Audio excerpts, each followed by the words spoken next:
Hello folks, so Wuchang's review embargo lifted 24 hours prior to launch, and as of 3 AM last night UK time, we have seen an absolute tidal wave of Wuchang related videos and content flooding YouTube, but for today we're mostly interested in just one topic in particular, which would be reviews, and how all those who have had hands-on access feel about the game. What I've done is sat through around 3 hours of review footage, whilst also reading through a few different reviews and essentially compounding what everyone has pointed out and seeing what the overall general consensus is. I hummed and hawed about how to structure this, but I think it's best to just break the game down into its different components and then discuss them one by one, including notes from various different reviews. As a brief side note, folks, we are indeed sponsored by Games Planet on this channel, so any PC gamers can use the link in the description with the code WuchangWaved to get 14% off either the standard or deluxe editions. Any purchases made using the link does indeed help the channel, so just something for all you PC gamers to consider. First up, we have the gameplay. As far as weapons are concerned, there is lots of positive feedback here. Each one of the 5 weapon types is vastly varied from the other, offering both unique mechanics and attack patterns. For instance, dual blades come with the option of an effect called Clash, which is essentially when you land your attack at the same time an enemy lands theirs, yours goes through, however theirs is completely negated. One-handed swords, for instance, are the most typical weapons of choice for spellcasters, as the weapons heavily favour spells more than any of the other 4 weapon types. In addition, weapons can have one of their 2 allocated skills changed. They all have 3 benediction slots, which allow for further depth, and the benedictions themselves do come in sets, meaning equip enough of the same set, and you'll unlock ability benefits. So, weapon diversity and depth is highly praised almost across the board, and the same can be said for the skill tree and combat overall. The skill tree is said to be very fleshed out and well put together, and the ease of access in resetting the tree to try new things has almost never been better. This is largely due to how weapons are leveled up within Wuchang. Instead of finding rare resources and leveling the individual weapon, you will instead level the weapon type within the skill tree, effectively leveling all weapons of that type, i.e. axes, spears, longswords, etc.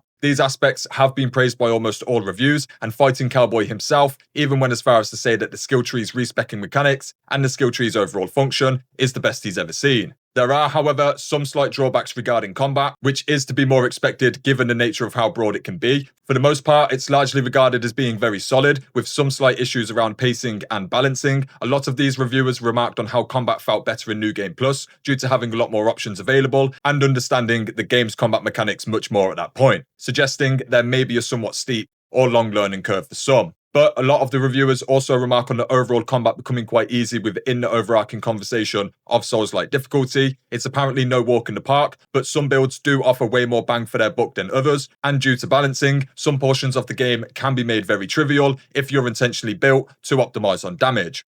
Now, outside of these points, it is still said to be a very smooth and rewarding experience, and brings some new elements into the combat that we've not really seen before, such as being able to regenerate Skyborn Might, which is this game's version of mana. You can regenerate this by mostly perfect dodging enemy attacks, and by consistently dealing damage out to enemies. This is said to be quite a solid mechanic, as it rewards skilled gameplay and takes away the possibility of it being a limited resource. Skyborn Might, its skills, abilities, spells, and nuances are all largely considered as a solid addition to the Souls-like formula and complement it quite well. Now, we also have the inner demon mechanic to discuss. Essentially, you have an inner demon gauge within game, and the more you die, the more this builds up. Once it's full and you die again, your inner demon will be summoned and they will guard your dropped mercury. Additionally, the higher the gauge is, the more damage you will deal and receive. Now, this has seen some mixed reviews, to be quite honest. Half of these reviews liked it and the other half didn't. It's mostly praised for being fresh and creating a new layer to the gameplay. However, it's criticised for likely interfering with what can already be a stressful situation for some. As an example, as you repeatedly die more and more to a boss, they will progressively keep dealing more damage to yourself, whilst your damage output increases also,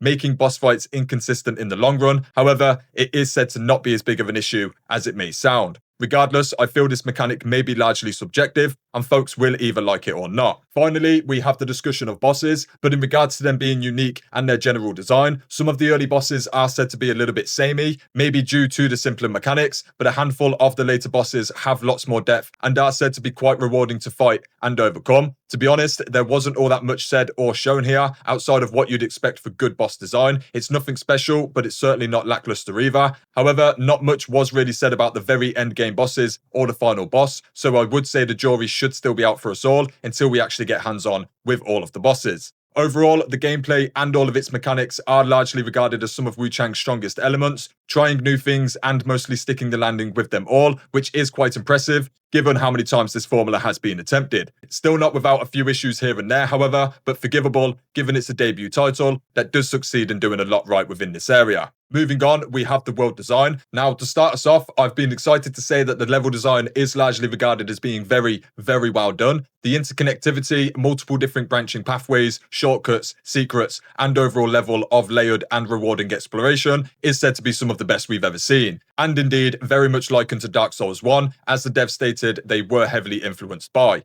In addition to this, quest design and story is very akin to Dark Souls, but said to be slightly more forgiving, cryptic, but relatively straightforward to follow if you pay close enough attention to almost everything. The story is largely told through NPCs and quests, though there are cutscenes. These are mostly in the same vein as what you would expect from a FromSoft game, as opposed to a story-driven game instead. Environment design and variety is mostly said to be quite solid, the downsides being that some areas can feel a bit samey here and there, and almost every location feels very busy with details, and whilst this helps create a very nice looking and well lived in game, it also tends to be very busy, making simple tasks such as locating items or points of interest a much harder task than in most other games. This may be down to preference, but I could appreciate what each reviewer meant as I was watching their footage. Sections didn't feel cluttered per se, but spotting items and significant points of interest wasn't exactly too obvious either. So overall, the world design is considered quite good, with very few issues overall, and none of those issues being through negligence or egregious elements. More so, for the level design especially, having such widespread praise in this element is very exciting to see. Like many of the Souls-like fans, I grew up with the Dark Souls trilogy, and it is nice to hear the words best level design we've seen in a very long time. So honestly, probably what I'd say is another of Wuchang's stronger elements overall.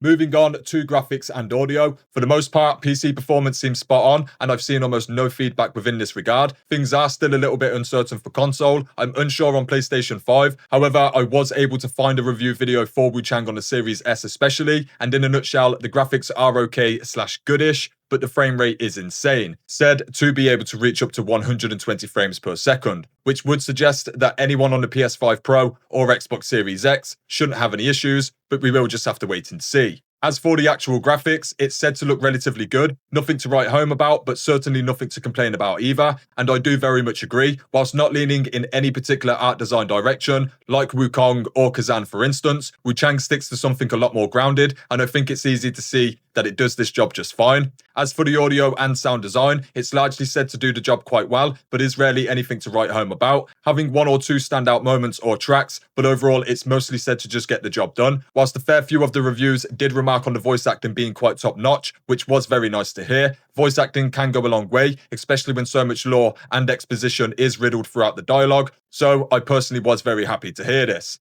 Overall, graphics and audio mostly seem to just get the job done, but I guess in a more positive manner than a negative one. It's never really referred to as bad in most of these reviews, but it isn't praised for being groundbreaking or bringing anything new to the table either. So overall, we could say on the positive side of good. Now, moving on to length and price, we have a few different records and predictions on average playtime. Some reviews complete the game in 25 hours, some in 30, and then some closer to 40 instead. However, they almost all remark on not exploring everywhere throughout the first playthrough, and the full gameplay length mostly falls between 35 to 40 hours plus, if aiming to explore everywhere on that single playthrough. A little bit less than the 60 hours announced by the devs prior to launch. However, if we factor in the variables involved with such a game, such as re-exploring areas, playing around with builds, and repeating bosses, then we can see that this will largely vary. However, the main average does indeed fall around 35 to 40 hours minimum, if aiming to explore everywhere. And of course, the price point is around £45 or $50 for the standard edition, which is largely considered as very appropriate and what most players would expect for a game of this caliber. So overall, the length is dependent on the particular player, but around 35 hours for a full playthrough sounds very solid for the $50 price point, and most reviewers do definitely agree. And that isn't to mention how much reviewers have remarked on New Game Plus being a much better experience than the first initial playthrough, which I did find quite interesting to see that be a reoccurring point made in most of the reviews, and I think a lot of the really hardcore Souls-like fans may have a really good time with Wuchang, especially because of this. Moving on to bugs and performance, honestly, we don't have much to cover here, as most reviews had very little negative things to say. The game runs very well, has very little bugs, and despite one or or two unique things occurring for each individual reviewer. Nothing was a reoccurring issue, and it is nice to report that we shouldn't be experiencing many issues whatsoever. As a side note, a large amount of the reviews were exclusively for PC, so console players should take what I just said with a small pinch of salt, because console information isn't exactly in abundance right now, but it does seem relatively okay. Okay, so for Wuchang's positives, we have a very solid core gameplay loop, build and weapon variety and depth, as well as combat options, and the skill tree is praised beyond belief. The level design would be right behind all of those positives, especially in terms of branching paths, secrets, and overall exploration. We can very much expect linear but layered. The graphics, sound design, length, price, bugs, and performance all pretty much check the boxes and have no glaring issues for us to be concerned about. And overall, Wuchang is very much the full package in that regard. As for the negatives, however, and there are obviously some, we have issues regarding the early side of combat being finicky due to design and overall taking a little longer to get to grips with than you'd expect, as well as mechanics such as the inner demon being more of a nuisance than a rewarding mechanic, as well as the obvious issues of items and points of interest not being obvious to spot. This also includes your own dropped mercury oftentimes being frustrating to locate, depending on the terrain, and we do also have other issues like the lack of rebinding keys for PC. Overall, it's clear the positives outweigh the negatives, and for the most part, the negatives largely do fall into subjective territory and don't appear to be too much of an issue for any of the reviewers, which is very reassuring to see. It's clear to see why overall Wuchang has scored an 8 out of 10 from almost all of its reviews. It appears she does stick the landing quite well and checks off a lot of the boxes we were hoping she would. However, she does fail to breach the threshold of greatness, which isn't necessarily a really bad thing, as I predict Wuchang is more than good enough to succeed within the coming weeks and months after launch. And to have built this traction and this review score for your debut title is quite an impressive achievement. Anyway, I'll be back over the coming days with plenty of Wuchang guides and news videos for you all. We are, of course, less than 12 hours away from launch, and I'm planning to get a power nap and then wake up for around 2:30 AM UK time to strap myself in and get right to work. I do, of course, have a range of guides and news videos on the channel already, so do feel free to stop on by and check things out. Otherwise, thanks for watching, folks, and until next time, peace.